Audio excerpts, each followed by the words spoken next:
வணக்கம். Tamil Nadu rain weather news. நம்ம channel Tamil Nadu rain weather news சேனலை மறக்காம சப்ஸ்கிரைப் பண்ணுங்கள், லைக் பண்ணுங்கள், ஷேர் பண்ணுங்கள். தென்கிழக்கு வங்கக்கடலில் ஒரு புதிய காற்றழுத்த தாழ்வு நிலை டிசம்பர் 8ஆம் தேதி உருவாகும் என்று எதிர்பார்க்கப்படுகின்றது.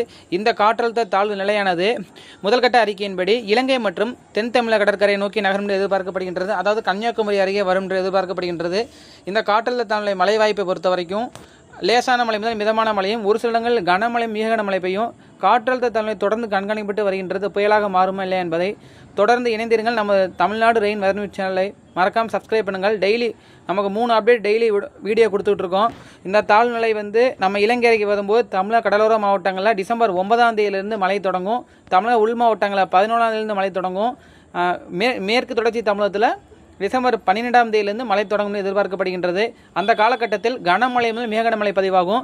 அதிகனமழை பொறுத்தவரை வரக்கூடிய நாட்களில் துல்லியமாக தெரிவிப்போம். அதாவது டிசம்பர் 6 மற்றும் 7ஆம் தேதி வாக்கில் அந்த காற்றழுத்த தாழ்வு நிலையை பொறுத்து